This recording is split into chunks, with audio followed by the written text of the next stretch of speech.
Hey everybody. So sorry about yesterday's video. What happened was I was about 3/4 of the way through filming it, and something I didn't know that happens is that if my phone rings with phone call, it'll interrupt the video. Anything else, it doesn't interrupt the video. So my mom called at about 3/4 of the way through and the video stopped. And there was a point, a few seconds back towards the end of there that I could have cut it off at, and it been a good practice. But unfortunately, I am not the best at editing video on an iPhone. And Nathan tried very hard last night to help me, but we couldn't get it to cut at right the exact moment. There were also a couple of other things that I kind of wanted to address in a different manner than what I did in the original video. So I'm starting over from scratch this morning. So today we're delving back into the secret of the yamas, and we're on the fourth of the yamas, the philosophies of yoga, and it is Agrippa is what we're working with today. And Agrippa is the concept of non-attachment. So if you can think of this as, this is the one that we actually get into a lot in class. So when instructors lead you to do things like let it go, or they tell you to release, things like that, that's a practice of Agrippa. But this is also the practice in the yamas that we most often spiritually bypass. And what that phrase spiritual bypassing means is it means that we have a tendency to not actually get curious about why we're attached to things. We just, let it go. It's how many times have you heard that, or of someone who constantly preaches about letting it go and all of that, but they obviously have things that they're holding on to, resentments and things like that, that they're keeping active in their lives. Or maybe they're hoarding things like that, where they're showing some attachment practice, but then they're spiritually bypassing their own lack of this practice and thinking that everybody else should just let things go. So really, and maybe you've been that person. I've certainly been that person in several scenarios. That's why we call these things practices, because we have to practice them actively in order to really embrace them in our lives. And they're habits. They're things that we have to get in the habit of doing. So you can also think of this in the sense of, if you or someone went through or is going through right now, because let's face it, most of us are home currently, going through the practice of Marie Kondoing the things that you own, that is a practice of non-attachment, of being able to let go of those possessions that are just causing clutter and chaos in your life. So if that's something that you maybe need to delve into with Agrippa and think about, okay, what of these items are really important to me? What do I really feel connected to? What do I really need? And then which ones of them are just taking up space and causing clutter and clutter of the mind because of that? You can also think of this as those thoughts that you get heavily attached to, or any anger or resentment that you have, where you're attached to that whatever it was that happened that made you angry. You've attached to whatever, whoever that was that made you mad, that upset you. And that attachment, that seething that comes from that, while yes, some people may do things, they may act in ways that cause us to have that reaction, and that reaction of anger or mistrust, or whatever that response is for you, that's valid. That's your emotional response to something happening to you or someone doing something to you, and those are valid things. But looking a little deeper, when it becomes something that you hold on so dearly, when it becomes that sense of what's the word I'm looking for here? It's totally left my brain. When you're resentful, when you become very resentful, or you've held on to a grudge, when you're holding a grudge here, that's when you really need to look at Agrippa and why are you holding on to that? Is it that it's, maybe, you feel like you were wronged so heavily, and maybe you didn't express that to the person. And so now you're just holding that resentment and that anger towards them. There's a lot of different ways that this one really manifests in our day-to-day lives. Another one is, right now, currently, like, what are you attaching yourself to? Are you attaching yourself to certain belief systems? Are you attaching yourself to certain habits and practices that aren't healthy, that are maybe, detrimental to the real you, to that centered person? Are you spending a lot more time just lazing around on the couch, or are you still doing your practice and getting outside when you can and things like that? Are you using technology in order to connect with people so that you don't fall out of connection with others? Really looking at what you are, even on the base level, what are you attaching yourself to? Like, what little bitty things have you become attached to? A lot of times these are the things that we find a lot of comfort in. So, if you're a comfort eater, what are those foods that you've attached to? What meanings do you attach to things? When we really think about the practice of non-attachment, it doesn't mean that we don't still have some attachments to things. Many of us, carry those, but that we get curious about why. What those things are and why we've attached ourselves to them, why we carry them with us. If you go back to the thought process of the Marie Kondoing your house, and you're going through and you're getting rid of that physical clutter and that physical baggage that you've maybe carried around with you if you've moved and things like that. And also think of it in terms of your mental baggage, your emotional baggage that you carry around with you. And what parts of that are you able to not necessarily completely let go? Because let's face it, we need to get curious about why we've held on to it for so long. What was so hurtful or important or special about whatever that was that we've held on to it. But also, if you can just kind of unravel it a little bit, if you can just ease up that connection, if you can begin to just slightly untie that knot, to unthread it just a bit, to untether yourself a touch from it, that's a real good practice with Agrippa, is how can I begin to kind of let this fade and not be at the center point of my life and my day and a habit that I have to do all the time. This goes for our physical practice as well. We have a lot of physical practices where we do the same poses again and again and again. And that's great. That can be an excellent practice. If all you ever do is Sun Salutation A, that's amazing. It's really good for your body. However, you're not moving your entire body and you become attached to that one practice. So then maybe you go to a different class, maybe you meet a different instructor and they do things differently. Have you ever had that moment rise up where you're like, I hate this. I don't want to do this. This is stupid. That's attachment coming up. That's an attachment response. And those are those moments when we really need to practice Agrippa and be like, you know what? This might not be what I expected, but that's okay. That's especially poignant right now when we look at how our lives have suddenly gone tipsy-turvy. As a global community, and still moment to moment, day to day, things are shifting and changing very rapidly with all of this COVID-19 thing.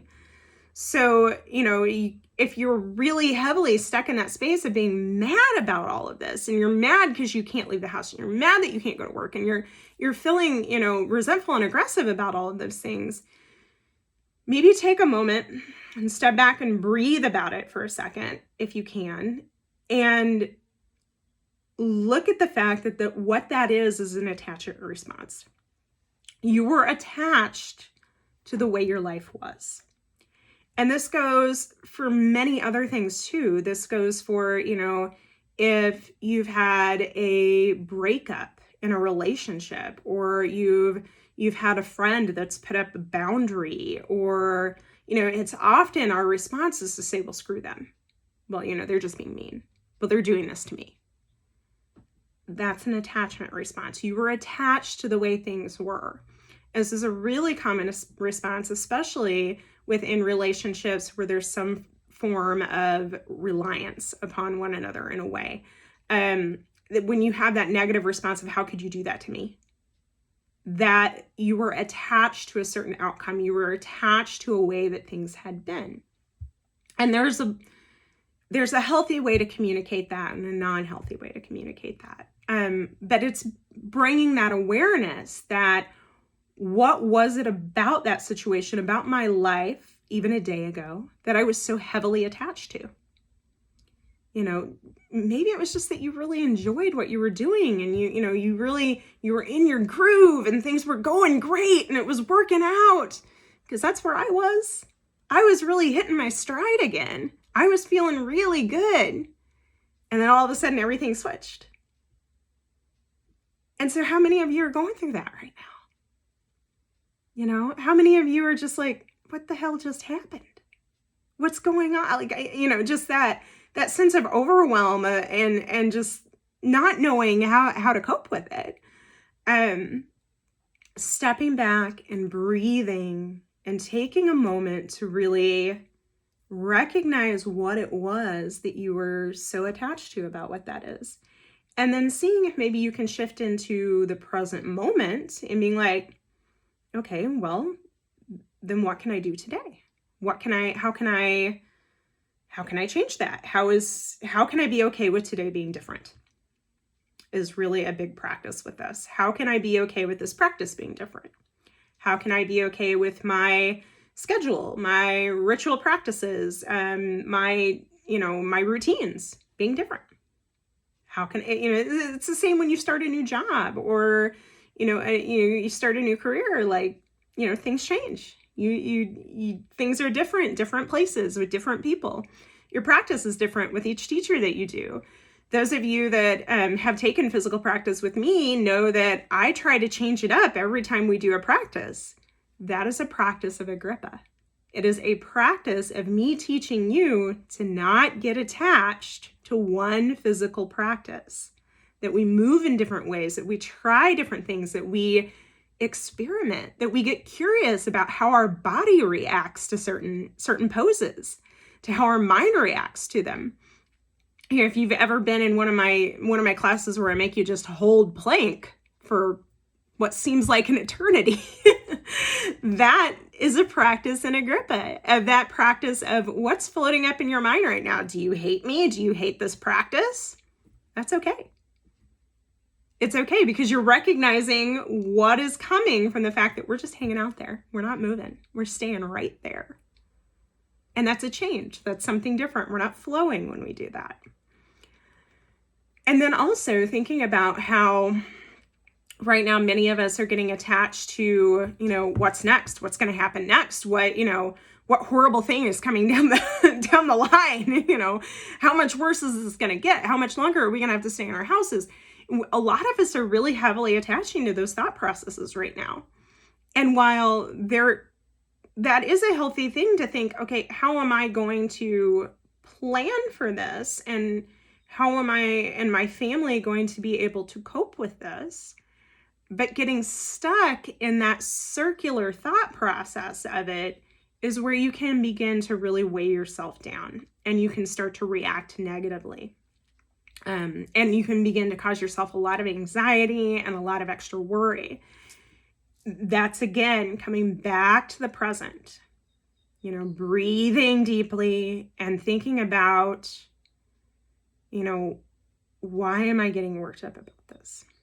Can I just settle into what's happening right here, right now, take it minute to minute, day to day, and be okay? Because ultimately, we will be okay if we focus in on the present moment. We stay unattached to those, spiraling thoughts, or those, well, it used to be thoughts, or, I did, I want, I will. Stay in the I am right now. So that's your focus with this practice here today. And as we move forward through all that we're going through, is to practice that Agrippa in any form that you need. If it's to Marie Kondo the crap out of your house right now just because you need something to do, if it's to take on one room, take on just your desk or just your closet, go for it. You know, get yourself into that healthy practice of non-attachment. If it takes something physical, if it takes doing a different yoga practice on your mat, if it takes, a different meditation style, try that. See if you can loosen up those threads, if you can untie yourself and untether yourself from the way you think things should be, the way you think things are supposed to be, the way you think things will be. Maybe get curious about those thoughts that are coming up, that, resentfulness or that anger or that sadness, even that anxiety that might be bubbling up right now because of the current situation or other situations in your life. I mean, I know a couple of people right now who are, I don't want to say the word trapped because that's not the right word. They're safely in their homes, but they are safely in their homes with exes that they had recently split with, who are now stuck in that situation in a way.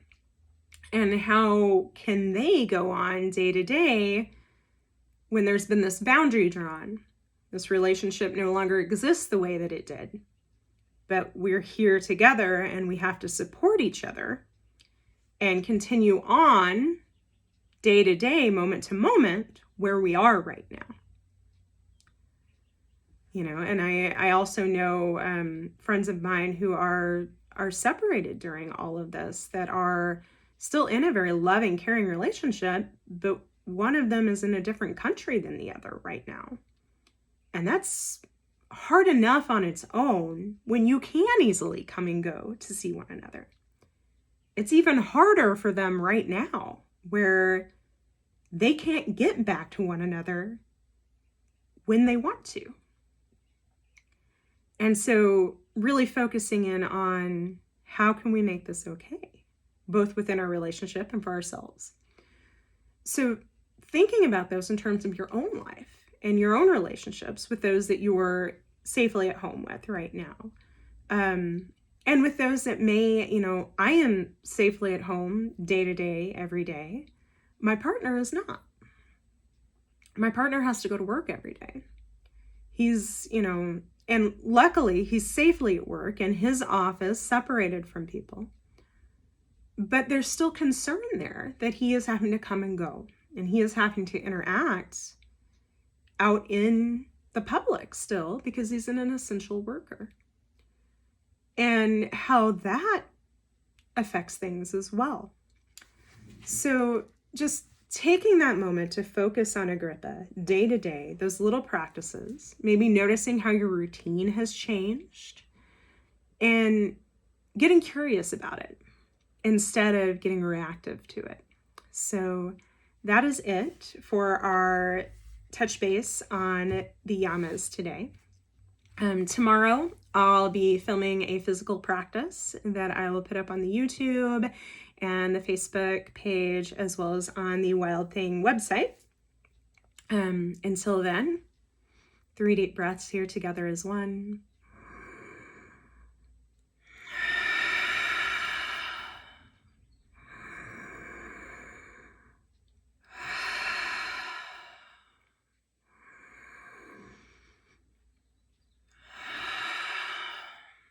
Move your thumbs to your forehead center.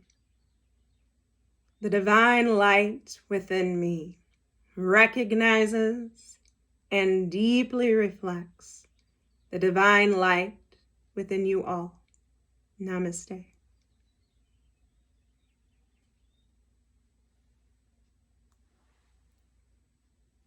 Love you.